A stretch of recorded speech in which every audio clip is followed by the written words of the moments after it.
Por favor, me responden sus dos nombres. Acosta Takuri. Dayana Michelle. Armendaris Tabango. Rommel Andrés. Ayala Arcos. Sandra Elizabeth. Kaisa Andy. Marcelo Lenín. Cajamarca. Jocelyn Yadel. Cárdenas Ayala. Armando Efraín, buenas tardes. Buenas tardes. Chinchero Casa. Jennifer Pamela. Chuquirima Villa. Jordi Alexander. Cisneros Salazar. Daniel Andrés. Domínguez Leighton. Brian Alejandro. Echeverría Bedón. Ana Belén. Flores Sevilla. Miriam Caterine, buenas tardes. Buenas tardes. Juaniona Erazo. Caterina Michelle. Jacome Atienza. Kelly Denise. Yumiquinga Terán. Ricardo Alexander. Pérez Fernández. Buenas tardes, Eric Fabricio. Buenas tardes. Pinzón Narváez. Francisco Alejandro, buenas tardes. Buenas tardes. Povea Harry. Luis Andrés. Julia Amagua. Dayana Evelyn. Julio Taxi Cando. Doris Elizabeth. Túquerres Guerra. Alison Nicole. Vilia Cresqui Natoa. Jennifer Micaela. Viña Magua Alu Lima. Alexander Patricio. Viracocha Gómez. Natalie Alexandra. Ingenieros. Castillo Guerrero. Marco Rubén. Herrera Yunga. Buenas tardes, economista Oscar Alexander. Buenas tardes. Lignia Díaz. Santiago Paul, buenas tardes, economista. Buenas tardes, Santiago. Sempertegui Uyuguari.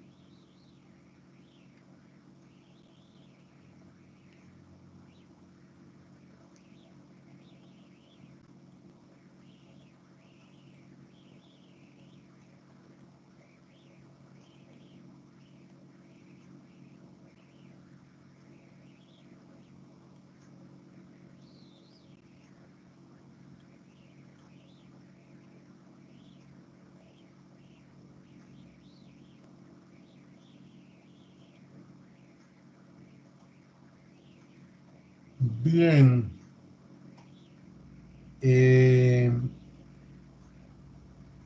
La señorita coordinadora del curso, por favor.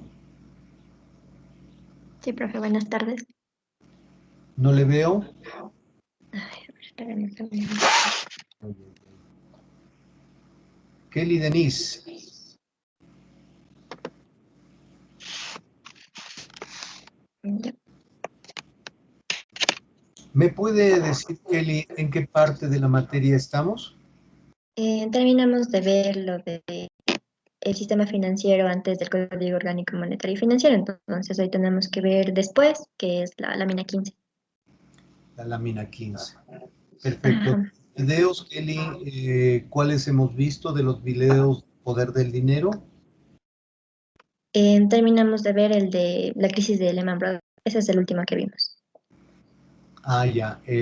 A ver, de Lehman Brothers vimos, hay 3 videos. ¿Vimos el segundo o solamente hemos visto uno de la crisis de Lehman Brothers? Ajá, solo vimos uno más. Ah, ya, perfecto. Entonces, para ver si hoy por lo menos avanzamos con el otro. Ya. Gracias, Kelly.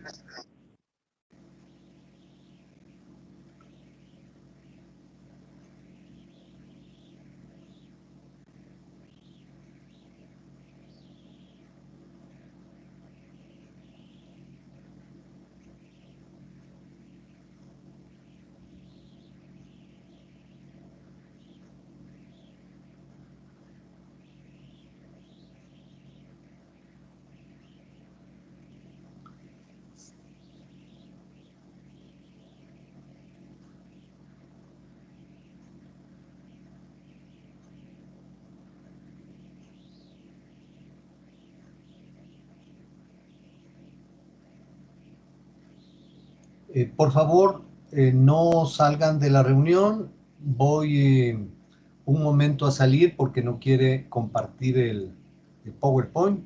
Enseguida regreso.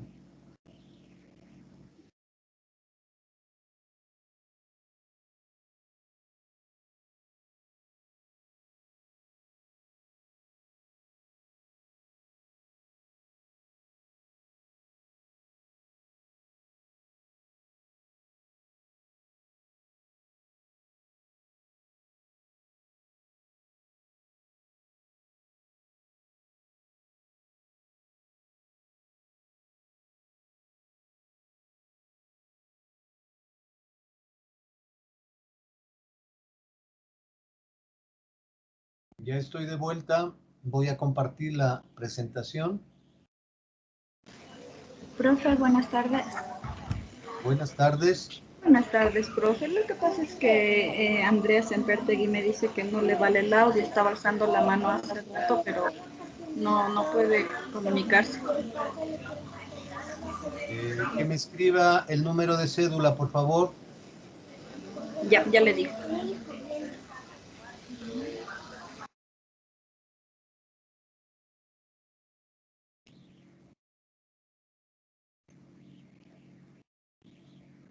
Pregunta, ¿están viendo la presentación, por favor?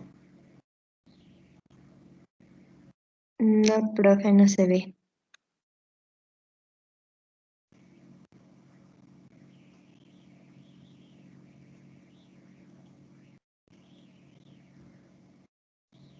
Voy a volver a compartir.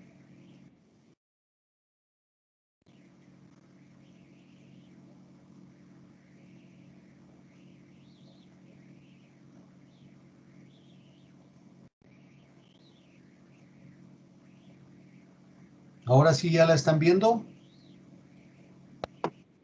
Sí, profe, sí. Gracias.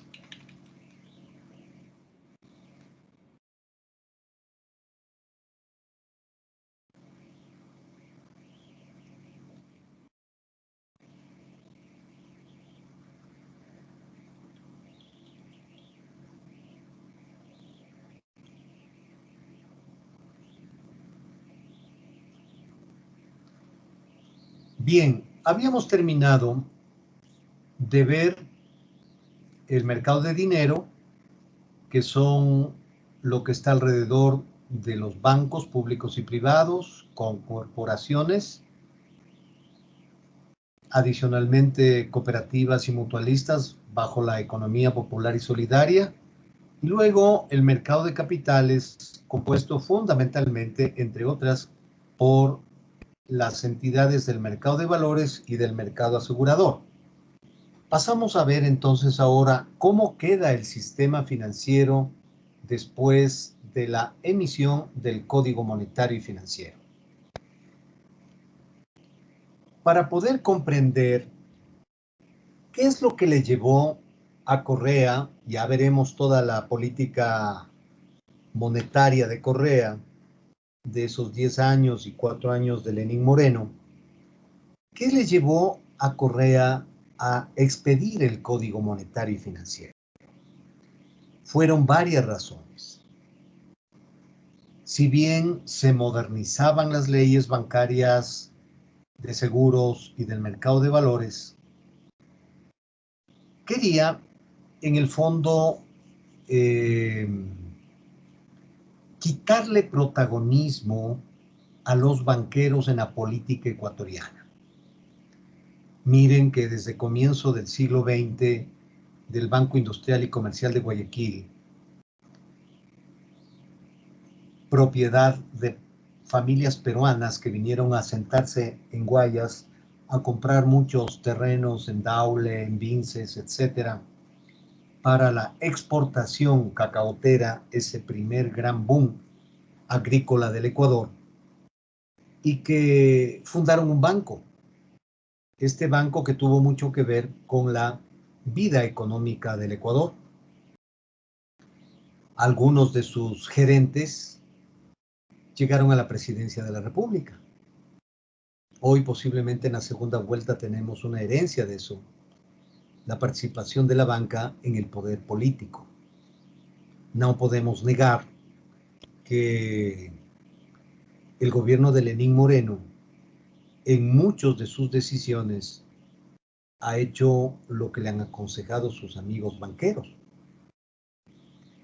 Y es así, la participación de la banca en la vida económica del país ha sido trascendental en el siglo XX y en lo que va del siglo XXI. Entonces, Correa lo que quiso es desquitarse de sus enemigos políticos que ya no estaban en partidos políticos. Había demolido a los partidos políticos y por lo tanto de la clase dominante ecuatoriana los únicos enemigos eran los banqueros que eran dueños de medios de comunicación. Una prueba al canto es el asunto de los pativideos, que fue cómo se financió la primera campaña política de Rafael Correa Delgado. Cuando él todavía era candidato, así veámosle hoy al Arauz, exactamente igual. Viajó rompiendo su tarjeta de crédito hacia Venezuela a pedir el apoyo de el presidente dictador de ese momento, ex militar, y que no le atendió, pues obviamente, en el Palacio de Gobierno de Miraflores, sino en su casita de fin de semana, en su casita de campo. Así piensan los revolucionarios del siglo XXI y tienen su casa de campo, lo que no tiene el pueblo. Ahí le recibió y cuentan que su propia mujer le decía, y este jovencito irá a ser presidente del Ecuador. Imagínense ahora exactamente igual lo que es con Arauz. Y el futuro es realmente complicado para el país. Entonces le dijo, sí, se pusieron de acuerdo de que para el financiamiento de esa campaña de Correa, la primera campaña de Correa, después de que salió de ministro del presidente Palacios, del médico guayaquileño, y pasó 4 meses en el Ministerio de Finanzas, les pegó una patada al del Fondo Monetario, al del Banco Mundial, como dicen, donde la espalda pierde su nombre decente. Les dio una patada ahí y le sacó del país y con eso hizo campaña política. Entonces, banqueros, miren la importancia en cualquier sistema financiero. Banqueros que estaban de acuerdo con ese régimen de Venezuela, le dijeron que iban a emitir seguros contra la posible no pago de la deuda externa ecuatoriana. Entonces, fueron más de 28 millones de dólares los que emitieron en seguros, y especialmente inversionistas que compraron papel basura en el mercado internacional, se pusieron felices que bancos venezolanos estaban vendiendo lo mismo que hizo Lehman Brothers, vender una especie de seguro contra la posibilidad de que si ganaba Correa, no iba a pagar esa deuda que Correa la calificó de ilegal, de indecente. Y que eso sucedió en el gobierno de su mentor, de su padre putativo, que acaba de fallecer, el doctor Gustavo Noboa Bejarano, rector de la Universidad de Guayaquil, y entre sus alumnos estaba Fabricio, estaba Pierina, estaba Rafael Correa, Alberto Dají y otros más. Mentores religiosos del doctor Noboa. Eran sus hijos en la fe.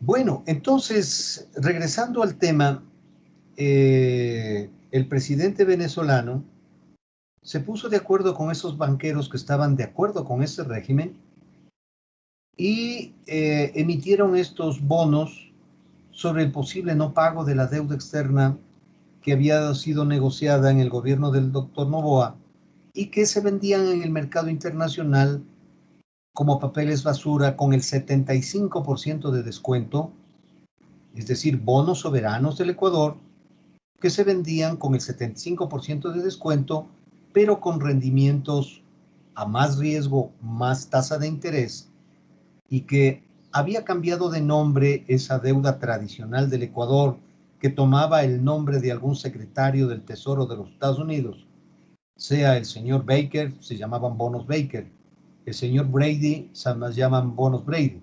Entonces, para que no quede mal, el Departamento del Tesoro, el Ministerio de Finanzas, digamos, de los Estados Unidos, le cambiaron a los bonos Global 8, bonos Global 12 y bonos Global 20. Y eran vendidos como papeles basura, con enormes descuentos, pero con altas tasas de interés. Correa en ese momento dijo, esto es el colmo de lo que sucedió en el país, yo les compro a valor nominal, si es que quieren, y han ganado muchísimos intereses altos del Ecuador, y por lo tanto, quédense contentos con eso, han recuperado varias veces su inversión, y les compro a valor nominal. Entonces, ahora que salta el problema del ISPOL, ya nos pudimos dar cuenta cuál fue la casa de valores que permitió en el mercado internacional recomprar esos 3.600 millones de dólares de deuda externa ecuatoriana que se vendían máximo al 25-30%, es decir, con el 70-75% de descuento. Pero esa decisión de Correa nos sacó del mercado internacional como 6 años. No pudimos entrar a emitir papeles en el mercado internacional de deuda soberana del Ecuador. Bien, entonces el Código Monetario y Financiero tenía esa finalidad de echar tierra a lo que había sido este primer affair enorme entre Correa y los banqueros. Porque en el 2007, que inicia prácticamente el gobierno de Correa, la primera ley que puso, ya vamos a ver en la historia monetaria de los mercados de dinero y capitales ecuatoriano, Correa puso un techo a las tasas de interés y les quitó las comisiones. Ese fue el primer desquite porque un canal de televisión, Teleamazonas, propiedad de Fidel Egas, dueño del banco, en ese tiempo Sociedad Financiera, Diners Club, y por el otro lado, accionista del Banco El Pichincha, uno de los mayores accionistas del Banco El Pichincha, que si no entraba Fidel Egas a comprar, Filambanco hubiera hecho mayoría y se llevaba el Banco El Pichincha a Guayaquil. Como ahora el Banco El Pichincha es el principal sponsor del Estadio de Barcelona. Ya no se hubiera llamado Banco El Pichincha, sino el Banco 2 del Guayas. Así nomás. Ahí entró Fidel Egas a comprar las acciones del Banco El Pichincha y permitir que los antiguos accionistas permanezcan en su matriz en Quito. Bien. Entonces, esa fue la primera guerra porque el canal de televisión Teleamazonas, de una grabación de más de 3 horas, de cómo se reunieron frente a lo que hoy es el Swiss Hotel, que daba un hotel que se llama Radisson. En ese hotel Radisson alquilaba un departamento el señor Patiño, Ricardo Patiño. Y en ese hotel se reunieron a saber un señor uruguayo experto en refinanciación de deuda externa de apellido Abadí, no me acuerdo el nombre, el exministro, el último ministro de Palacios, hermano del exalcalde de Quito, el señor Rodas, ¿sí? El alcalde de Quito tiene un hermano que es economista, porque el alcalde de Quito era abogado, graduado en México. El hermano se llama Armando Rodas Espinel. Recuerden este nombre, Espinel, muy cercano a Glass Espinel, Alvarado Espinel. sea, toda su familia. Se reúne este señor Abadí, el señor Armando Rodas, el señor Patiño, obviamente, que era el anfitrión, el alcalde de Manta, un arquitecto de apellido López, y otro señor que era abogado, pero que pasaba los whiskies, de nombre Quinto Pazmiño. Este señor, que atendía a la gente que se ponían de acuerdo cómo renegociar la deuda del exterior para llegar al límite de los acuerdos internacionales y los inversores se pongan preocupados porque el Ecuador no iba a pagar. En ese momento ya era ministro, ya en el gobierno de Correa, un ex compañero de la Facultad de Economía de la Católica en Guayaquil, uno de los mejores ministros que tuvo Correa,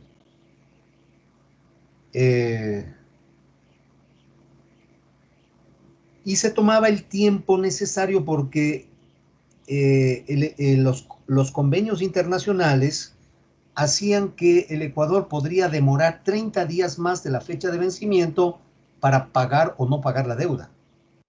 Entonces, los bancos venezolanos, amigos de Chávez, habían emitido estos seguros, al igual que lo hizo Lehman Brothers, con la deuda del Ecuador, y los inversionistas, especialmente inversionistas italianos, que tenían la mayoría de los 3.600 millones de dólares de deuda soberana, compraron estos seguros a los bancos venezolanos porque había la posibilidad de que el Ecuador no pague. Al final pagaron tomando dinero del seguro social que estaba en las cuentas del Banco Central. Pagaron y por lo tanto los bancos venezolanos no tuvieron que pagar esos seguros. Y por lo tanto tuvieron más de 28 millones de dólares de utilidad. De esos 28 millones le habían anticipado por medio de Chávez 8 millones de dólares para la campaña de Correa.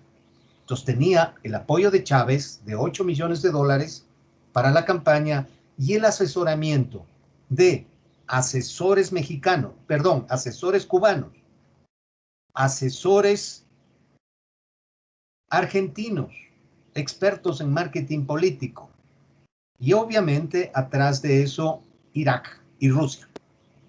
Así se financió la campaña, la primera campaña de Rafael Correa Delgado. Muy parecido, ¿no? Muy parecido a lo que está ahora pasando. Tienen dinero como para cualquier fraude, que en este momento ya hay evidencias ciertas de lo que acaba de suceder, tanto en Guayaquil, en Guayas, como en Manabí. Entonces, esa es una de las primeras razones importantes para haber emitido el Código Monetario y Financiero, para tapar todo este tema que les acabo de decir. En segundo lugar, había al inicio del gobierno de Correa, tomaron dos instituciones estatales financieras, el Banco Nacional de Fomento y el Banco Ecuatoriano de la Vivienda. El Banco Nacional de Fomento emitió crédito, microcrédito, crédito de consumo, con el nombre de 555, $5.000 a 5 años al 5% de tasa de interés. Concedió una gran cantidad de gente de la costa especialmente. Entonces, tenían cédulas duplicadas, personas muertas, daban una dirección de la vivienda y luego se cambiaron de vivienda y nunca les pudieron ubicar. Por eso quebró el Banco Nacional de Fomento en el gobierno de Correa. Es decir, dinero de usted, de mí, dinero público que se utilizó para la campaña electoral, especialmente de la consulta popular, para dejarles a los banqueros solo como banqueros.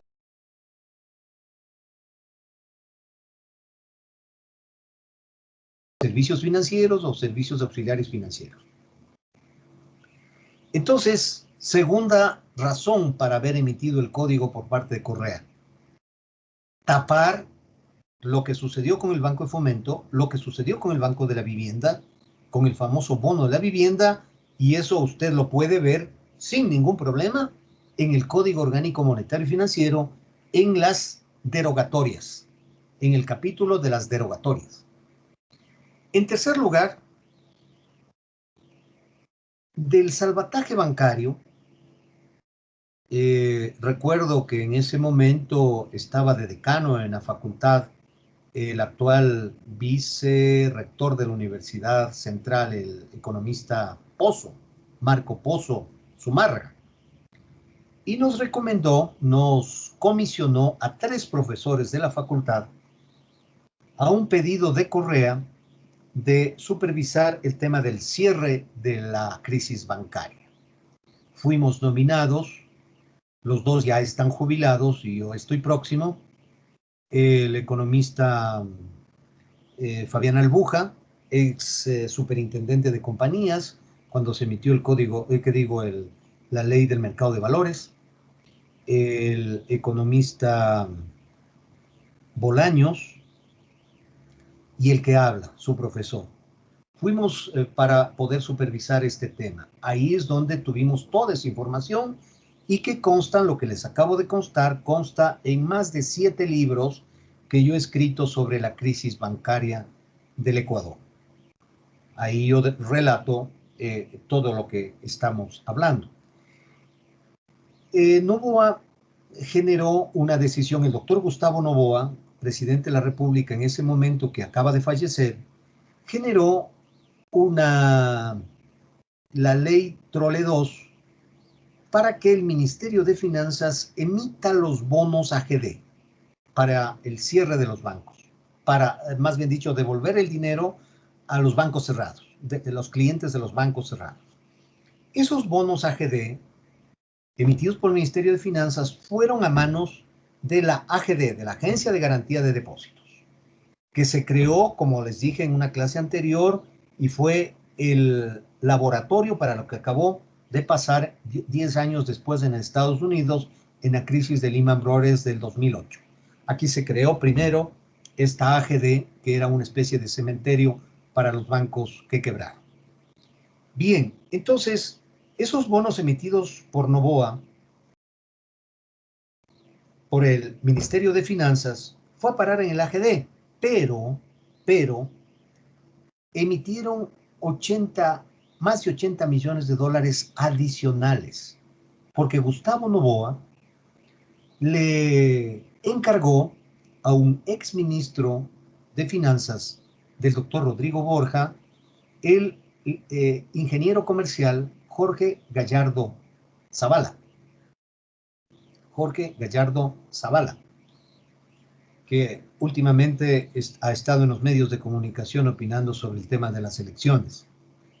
Le encargó el tema de el Banco del Pacífico, de poder recuperar el Banco del Pacífico, porque el Banco del Pacífico era un megabanco ideado por Marcel Añado de Buin y que tenía sucursales en Bogotá, en Panamá, en Miami, y tenía un banco, el Banco del Pacífico, el Republic Pacific Bank en Miami, que era propiedad del banco, para recapitalizar. Por este tema, Febres Cordero le persiguió a Noboa y a Jorge Gallardo. Jorge Gallardo tuvo que huir de Quito, de Guayaquil, más bien dicho, a Quito, y de Quito a Tulcán, de Tulcán a Ipiales, y de Bogotá huyó a los Estados Unidos.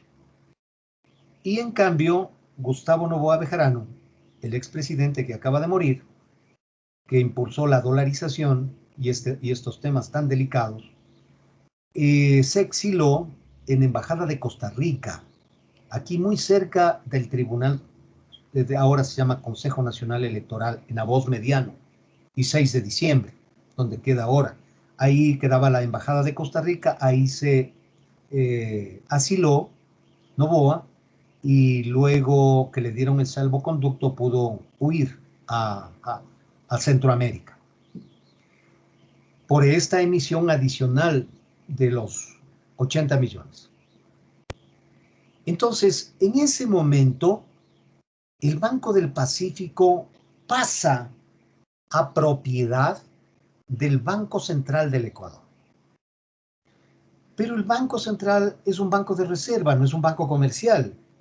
El directorio, o sea, la Junta Monetaria de ese momento, toma la decisión de contratar una consultora española para que venga a manejar el banco. Entonces vienen un par de españoles, vinieron un grupo de españoles a tomar las partes importantes del banco, contratados por el Banco Central, y que luego el Banco Central dejaría la consultoría con España y les contrataría directamente a estos españoles. Uno de ellos se quedó a vivir aquí en el Ecuador, hoy es alto ejecutivo de un banco ligado a un importante comerciante azuayo, propiedad de un banco de esa ciudad. Él sigue trabajando aquí, se quedó a vivir aquí, estos españoles, porque Correa quitó esa administración española y puso a un grupito de muy cercanos colaboradores, entre esos un economista Arízaga. Ya les voy a contar el por qué. Entonces, de esa manera, el Código Monetario y Financiero también tenía la facultad de quitarle del balance del Banco Central estos bonos AGD, de los cuales el Banco Central cobraba intereses al Ministerio de Finanzas. Y esos intereses servían para las importantes jubilaciones que tenían exfuncionarios del Banco Central, entre ellos la economista Ana Lucía Hermijos y varios Mauricios. Sí, uno de esos ahora es muy cercano a los al ministro. Trabajaban en el Banco Central. Entonces tuvieron jugosas jubilaciones. En eso creo que Correa tuvo razón de quitar esas jubilaciones doradas. Era más un desquite personal de Correa contra el directorio del Banco Central, porque nunca pudo entrar e intentó muchas veces entrar al Banco Central. Entonces les quitó esas jugosas jubilaciones. Entonces de eso también son las razones. Pero lo más importante es que al quitarle del Banco Central esos bonos AGD provenientes de la crisis bancaria, el balance del Banco Central quedó patojo, quedó incompleto.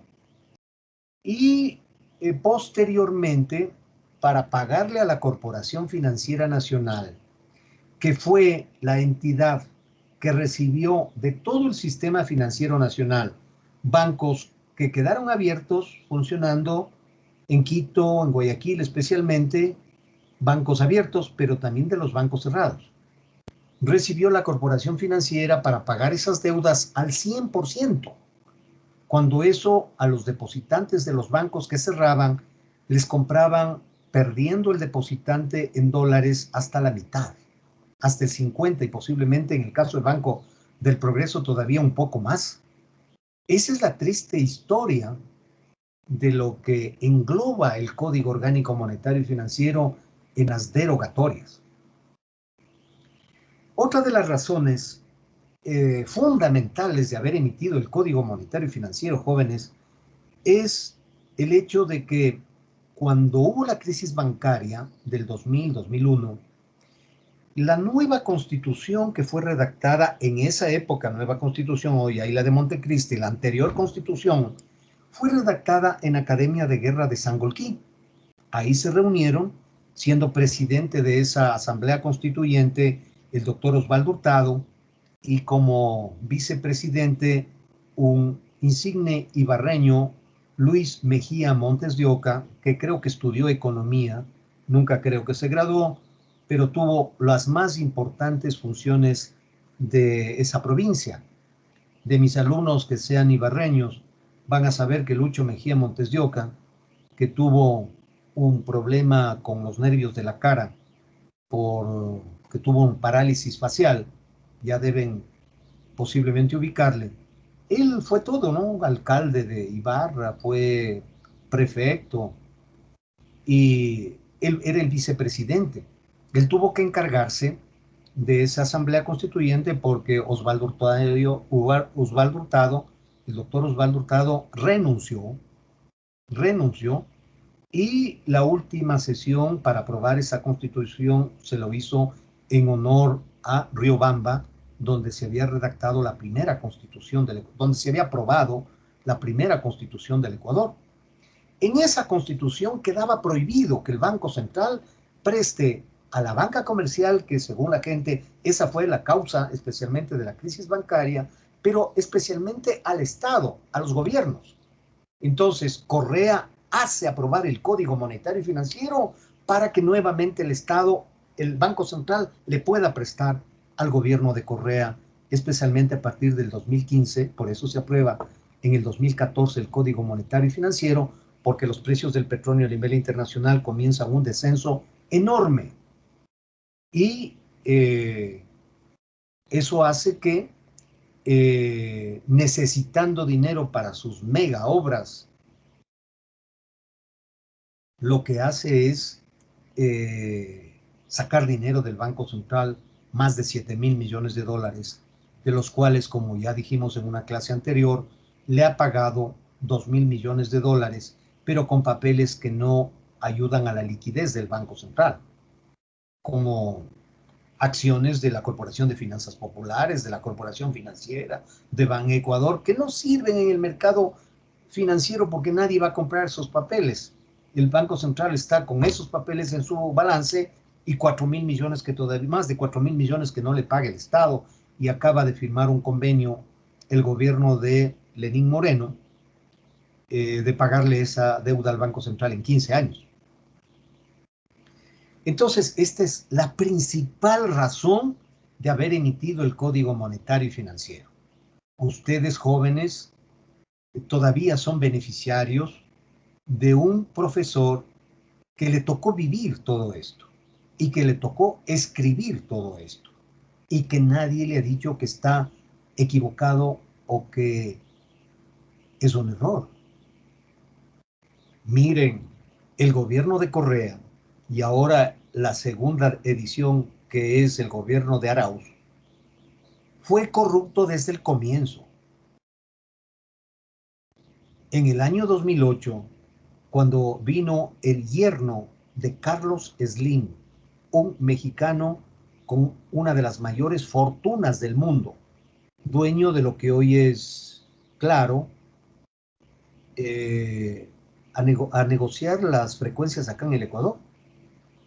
Una secretaria de Correa, de la misma dinastía de Pedro Delgado, primo de Correa, la señora Acacia Delgado, con apenas $5,000 como secretaria de la Presidencia de la República, mediante el Banco del Pacífico, ya pueden ver el Banco del Pacífico, hizo una transferencia de $20 millones,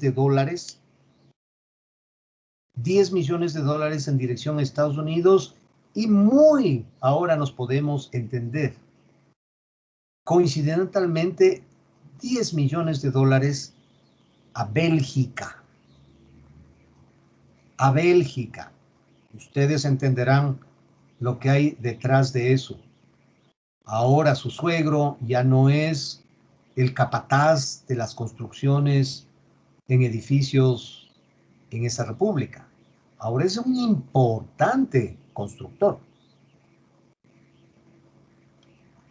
Bien, entonces, estas son las razones que ustedes se están enterando directamente de lo que sucedió. Por eso es que, terminada esta presentación, veremos qué sucedió en la política monetaria y su control al sistema financiero, a los mercados de dinero y capitales en todo el gobierno de Rafael Correa Delgado.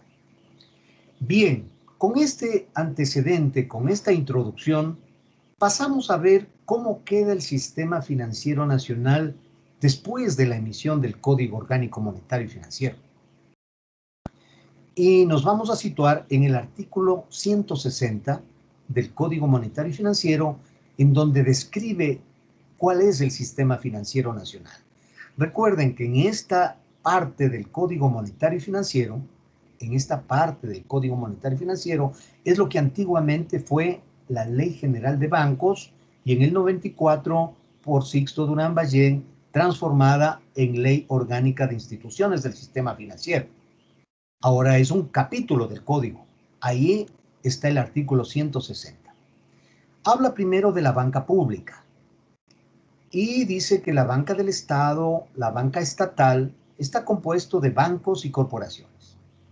Entre los bancos, vamos a ver enseguida, tenemos el Banco Central del Ecuador, que ya no es instituto emisor, y adentro del Banco Central funciona el Fondo de Liquidez, que es un fideicomiso de inversión y de garantía de depósitos, manejado por una corporación de interés público que se llama la Corporación del Seguro de Depósitos.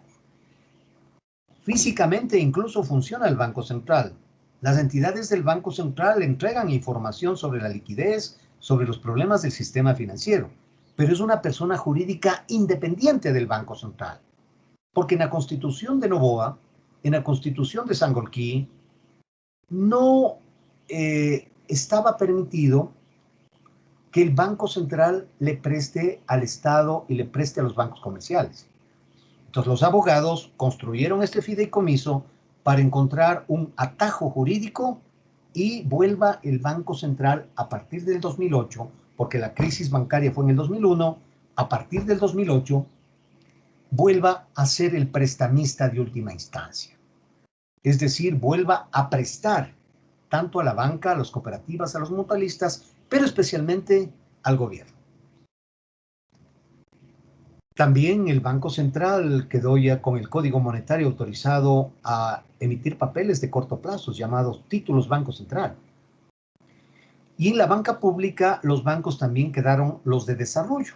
En el sector primario de la economía, agropecuario, agrícola, artesanal, el Ban Ecuador, que es una nueva estructura jurídica porque ya les comenté por qué quebró el Banco de Fomento, por el famoso 555. Entonces, el Banco de Fomento entró a liquidación y con lo que restó de ahí, construyeron un nuevo banco. Recuerde que el Código Monetario y Financiero ya no le hacía que la Superintendencia de Bancos apruebe la creación de un nuevo banco, así sea estatal. Simplemente con decreto ejecutivo, como dice en el código, el presidente puede emitir un decreto para crear un nuevo banco. Y así hizo con Banco Ecuador. El antiguo banco, el BEDE, antiguo Banco de Desarrollo, que resumió los fondos de municipalidades, el FODEN, el FONAD, etcétera, que luego con Rodrigo Borja se transformó en el Banco del Estado, y nuevamente con el código retomó el Banco de Desarrollo del Ecuador como entidad estatal para financiamiento de gobiernos seccionales fundamentalmente y entidades no gubernamentales. Entonces, el Ban Ecuador, el BEDE y el BIES, recuerde que usted probablemente en el examen va a encontrar si es que el BIES es un banco estatal. El BIES no es un banco estatal. El BIES es un banco privado, es de propiedad del IES. Y el IES, el dinero del IES, no es el dinero.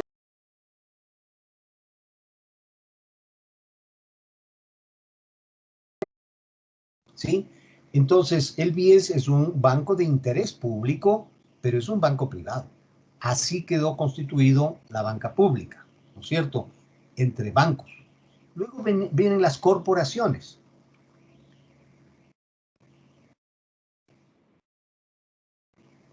Veamos primeramente las corporaciones. En las corporaciones tenemos públicas de desarrollo, estatales de desarrollo. Está en primer lugar la más antigua, la Corporación Financiera Nacional, que viene desde 1955, ¿no es cierto? Y la Corporación de Finanzas Populares, creada en el 2012 con Correa. Y lo que acabamos de ver, la COSEDE,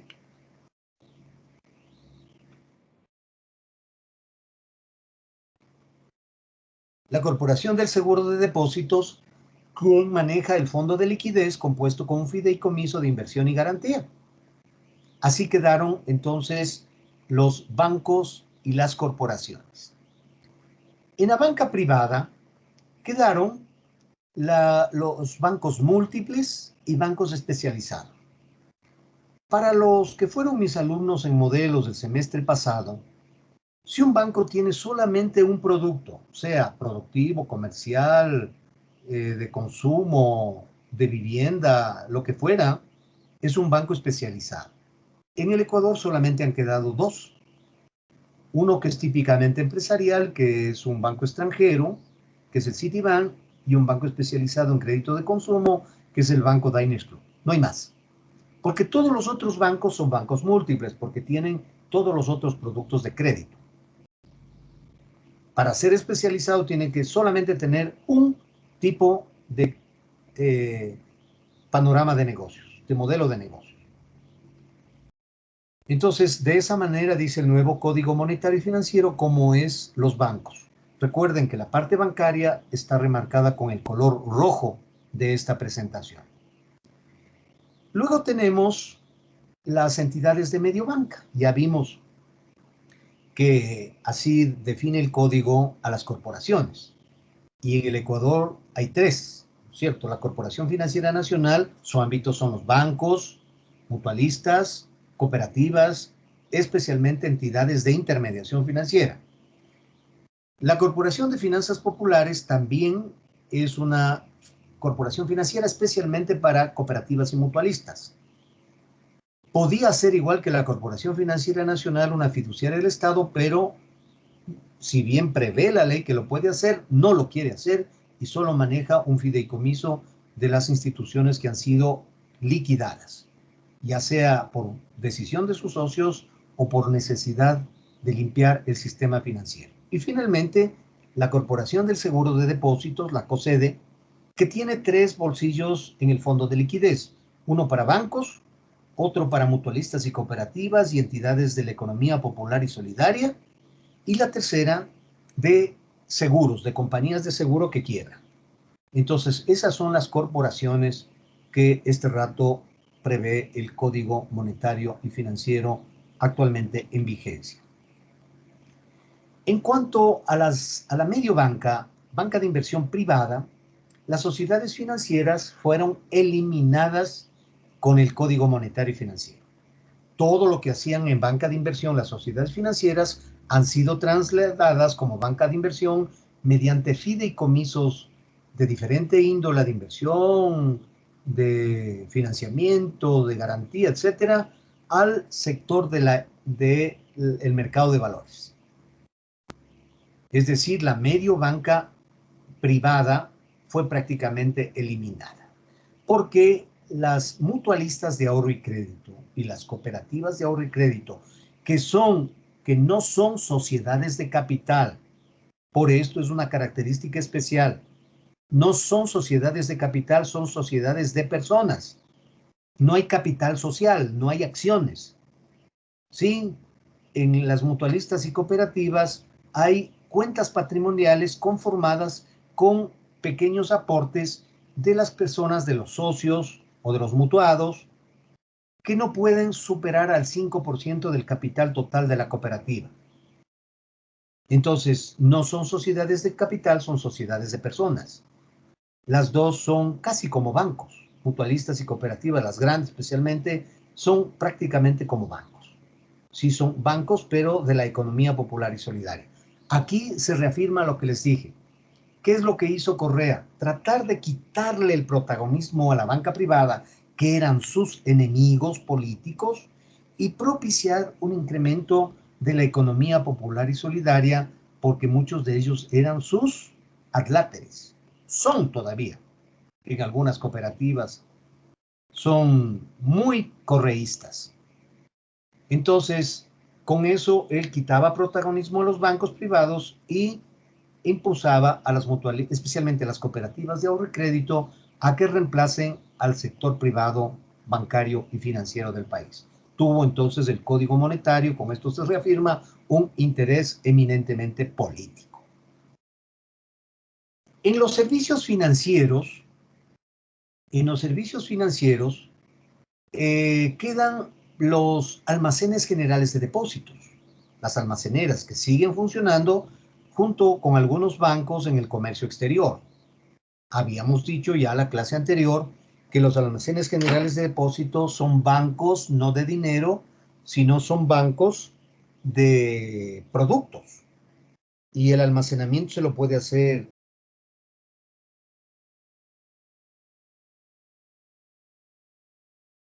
pueden ser en recintos propios, en recintos de clientes llamadas bodegas de campo, en recintos especiales donde se pueden almacenar productos que tienen un tratamiento especial.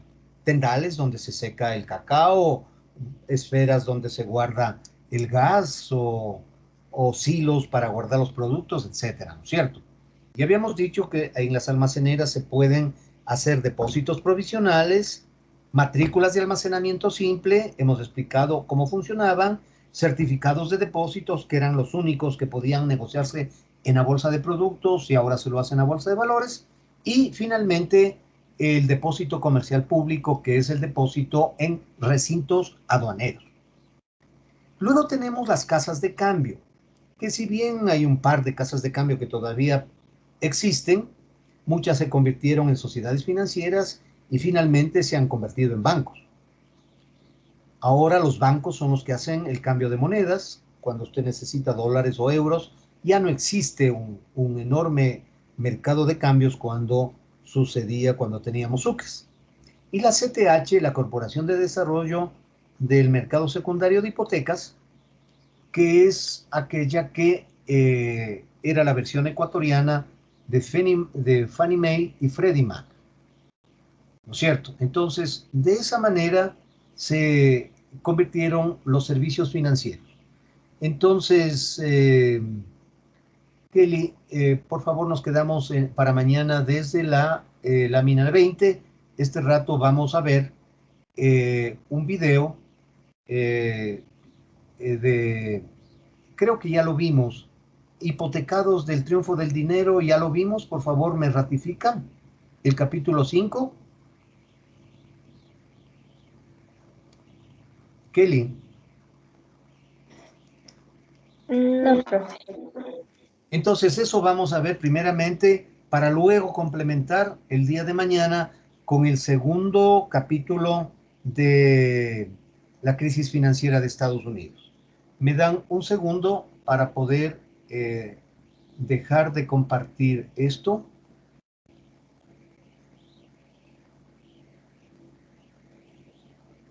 Y poder activar el video.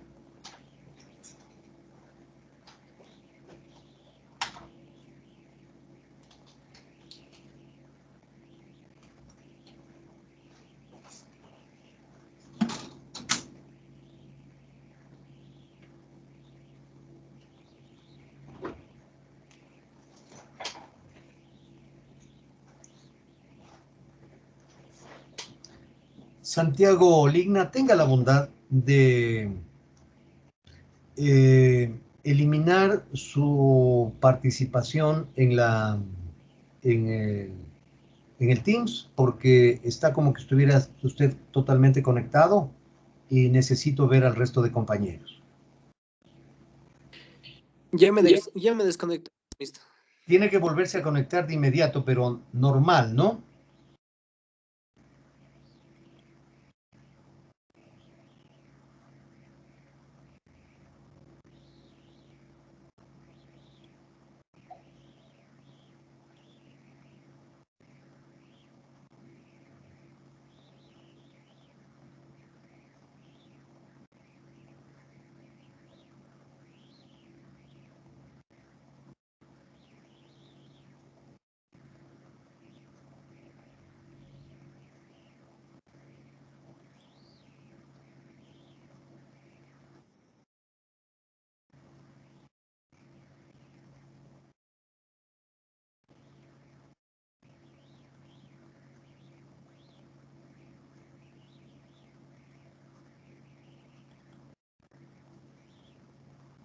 Kelly, ¿están viendo el video?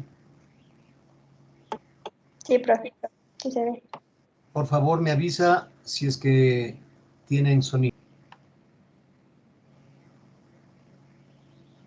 Bien, jóvenes, nos vemos mañana 7:10 más o menos. Estaremos comenzando porque tengo que tomar un examen. Que pasen bien. Hasta mañana. Hasta mañana, profe. Hasta mañana, profe. Que pasen bien. Hasta mañana, profe.